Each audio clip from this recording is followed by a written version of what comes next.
Hey, come here. Come here. I think I need to break out the treats. Come on. Come here.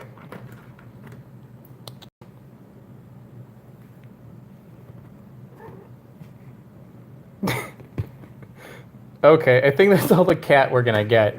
She's being really weird today. But let's see if I can get this. Wait, that. Sorry about that. Okay. All right. How does that look, guys? Do I look okay? It might be a little bit of a delay. I'm looking at my computer screen right now. So, do you see me yet? On my computer screen, all I see is a cat. So I might be there might be like a lag or something. Can you see me? Okay. All right. Great. I'm just like at my computer screen. All I see is a picture of a cat. It looks like some of you guys do too. Okay. Good. Good. Good. Good. I think it's just my computer. Well, hello everybody. I wanted to do a quick channel update in order to just properly unveil the episode 400 that I have coming up on this Sunday. I just put this up on Patreon, so it's live on there, and people seem to like it over there. And it's gonna be making its main appearance on Sunday on YouTube. Now, this is like a big thing that I did. I've been working on this thing for like a year. I think it was about a year ago where I started making the plans to go to the Seychelles and do this. And if you didn't see the end of my last video, I do a little preview. So I did already do like a reveal, but if you didn't see that, this is going to be on the Coco de Mer, which is probably I'd say it's probably the weirdest fruit in the world. It's like really, really odd. And it's not just odd in appearance or flavor or anything. It just has like so much history to it that is like completely insane. So it's yeah, I see someone saying there it's a giant butt nut. Yeah, it's a fruit that looks like a big butt. Life size too. On one side it's a butt. If you turn it around, it looks like the front side of a woman's pelvis. So it's like there's a lot of mythology around it. There's a lot of history around it. It's like all around like completely crazy.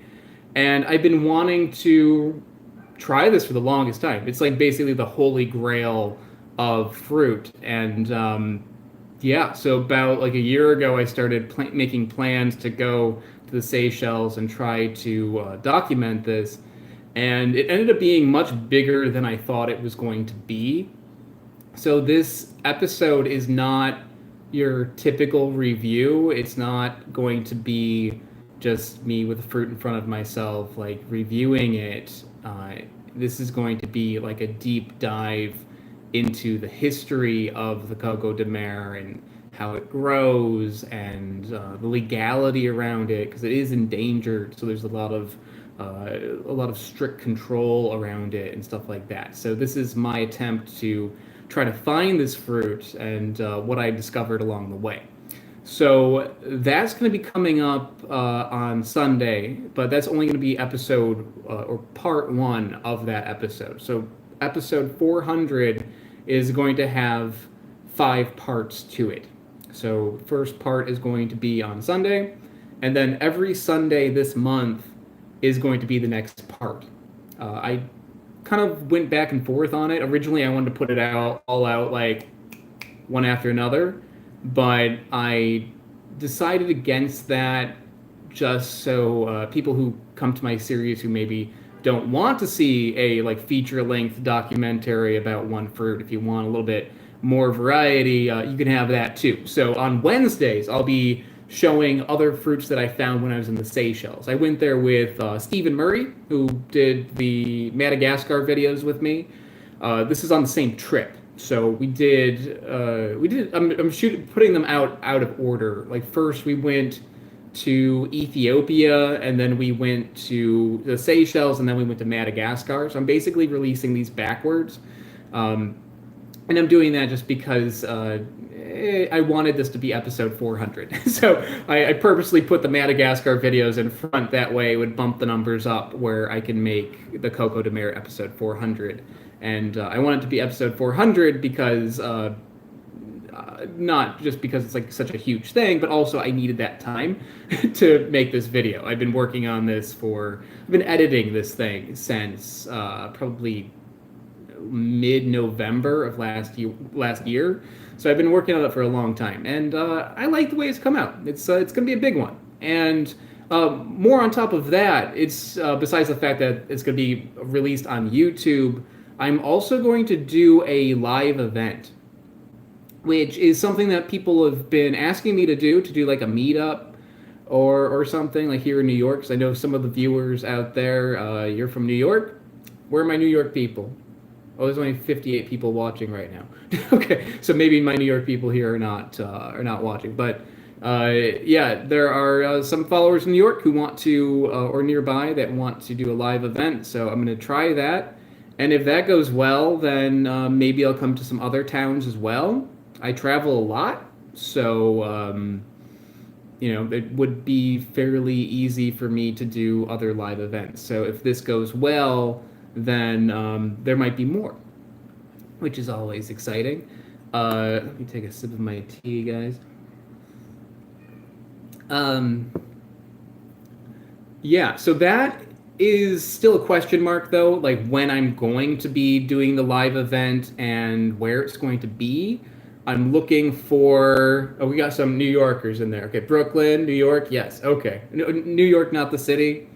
That's okay. I'm from Buffalo, New York, originally, around there. So my hometown is not New York City. It's just my home now. So we got the same blood or something. I don't know. But yeah, where was I? The event is going to be sometime in September, before the rest of the Coco de Mer videos are released. So it's kind of weird because they're going to be released online, and they're also going to be I'm also going to be showing it in public.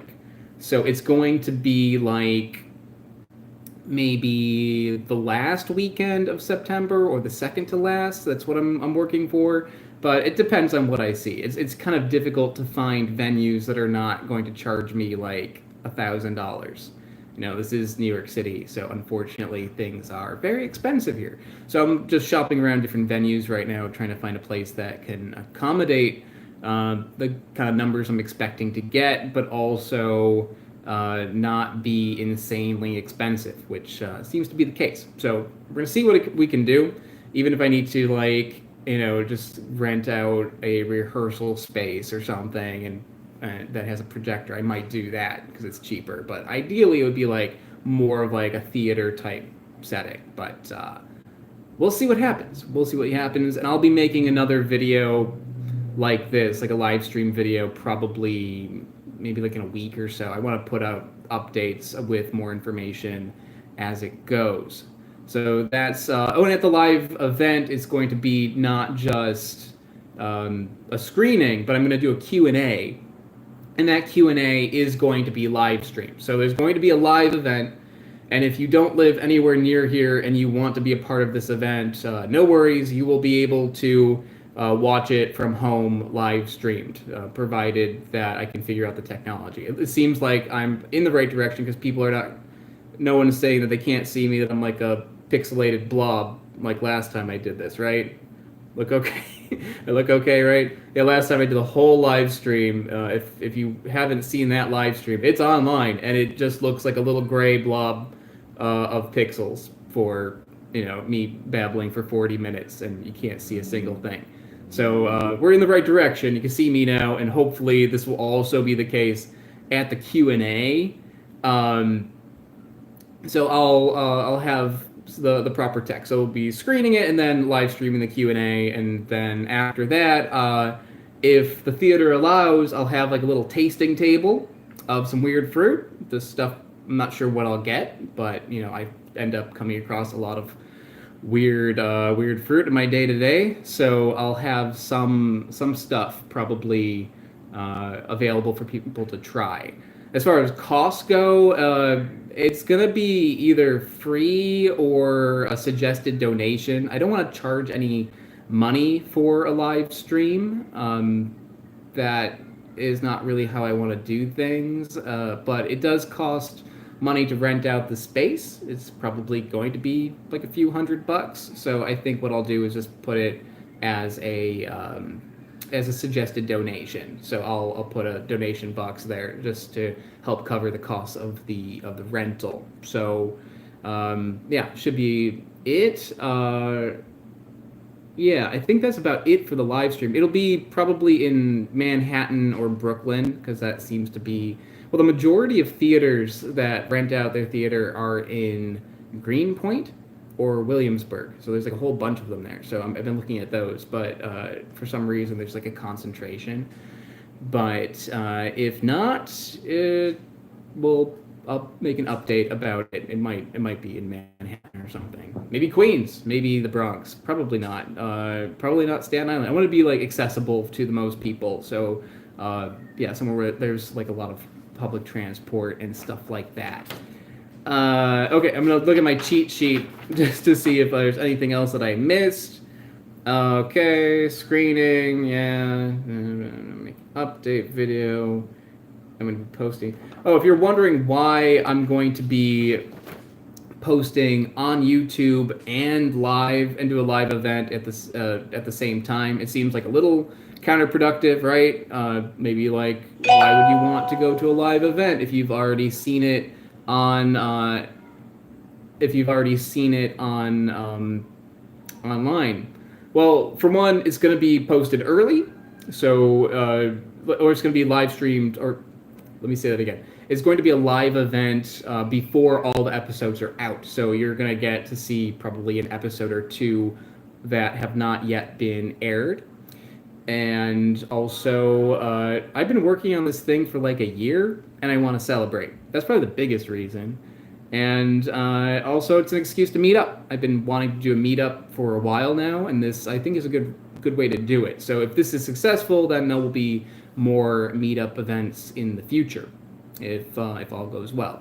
And if the screening goes well and more people want to see the screening, I'll maybe bring it to other places. I might do a meetup event in Florida or California or wherever, and then do a screening of this and also a meetup. Thinking of doing that because it's meant to be a full length film. It's not meant to be broken up. I'm doing that for convenience on YouTube and to give me a little bit more time to polish the edges off of it. But it's intended to be like a standalone like documentary. So I kind of like intended it to be watched that way. So I would like to give that opportunity to have a live event where you can watch it like that. So yeah, it might not be just this one screening. There might be more. It's just kind of odd because it'll already be available online.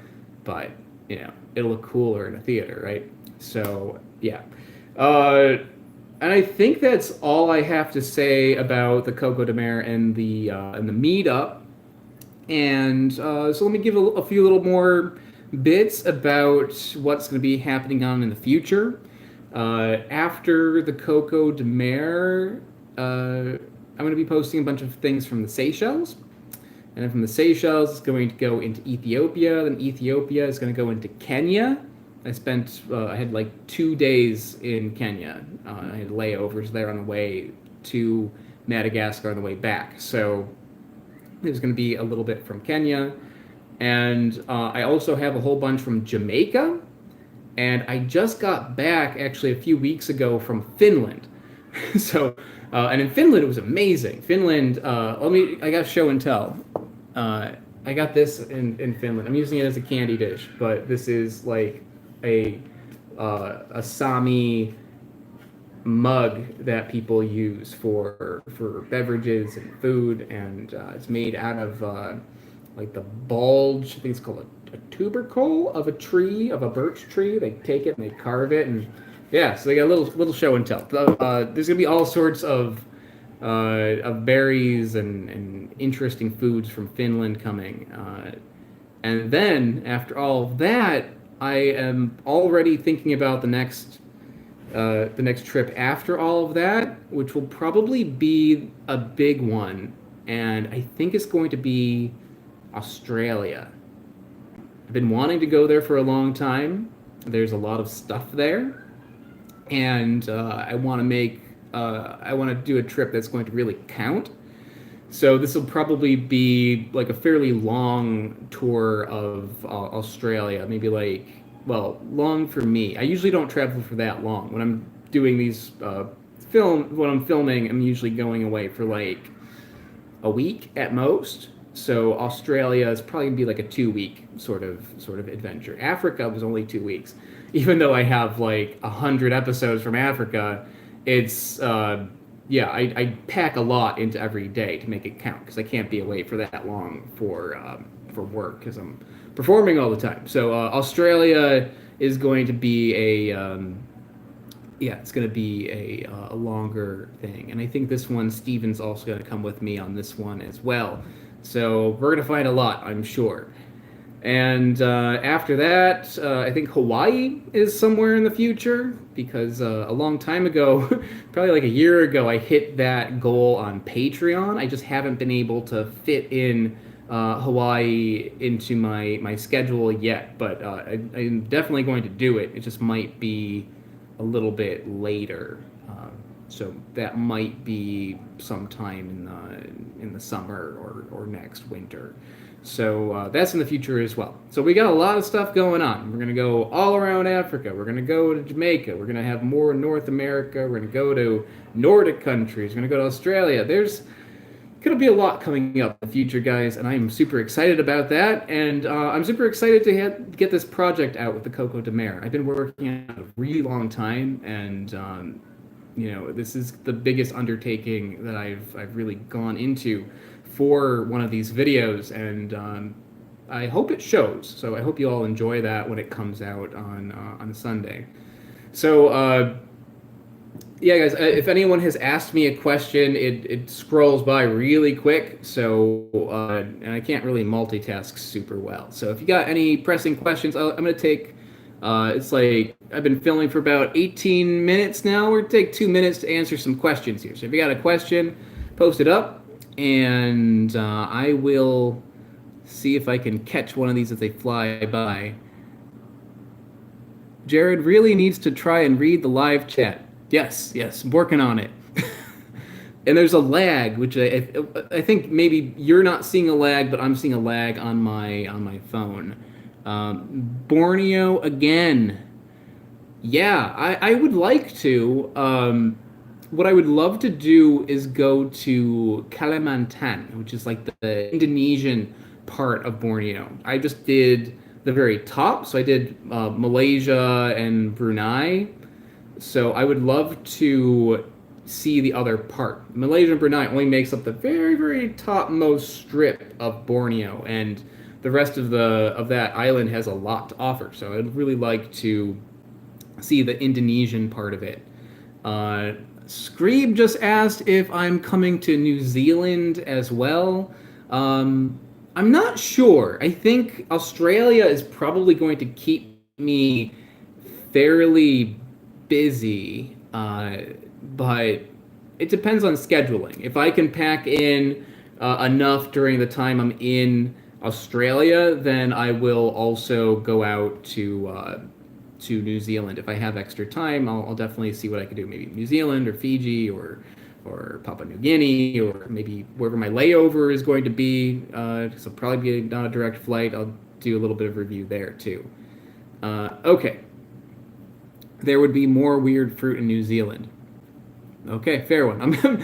I'm just about to start the research on that, so maybe the whole plan will change.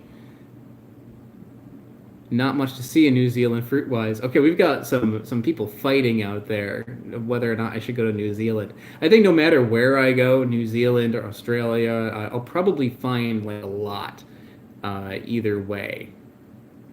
And yeah, when I originally did this this trip to Africa, by the way. Like I had no intention on going to the Seychelles. I meant to go to Madagascar only, and it ended up just being like there's Coco de Mer. I've got to go there to at least give it a try. And since Steven was on board with me too, we're like, do you want to do this?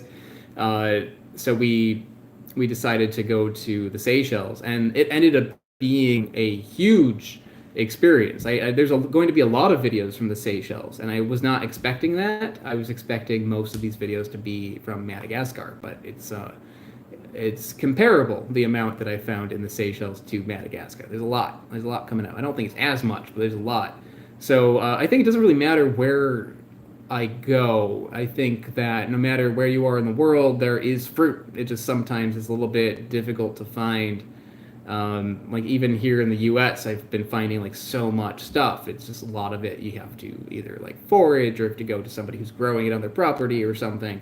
And that's something that exists anywhere. So it would be cool to go to either Australia or New Zealand. Planning on Australia for a few different reasons, though. So I'm definitely going to be going there. If I go to other parts while I'm in that area of the world, then I'll probably find a lot of stuff there too. Do a video of the evolution of fruit and varieties. I'll be doing that in the Coco de Mer video. So depending on how well that is received, I think no matter what, I'll be doing that again in the future because it's really interesting to me about the evolution of different fruits, like how they've progressed over time and different things that happen when a certain fruit species is isolated. Like that's what happened with the Coco de Mer, is that it was isolated like millions of years ago. So it's kind of like a way to look back into the past and see what the palm trees were like millions and millions of years ago.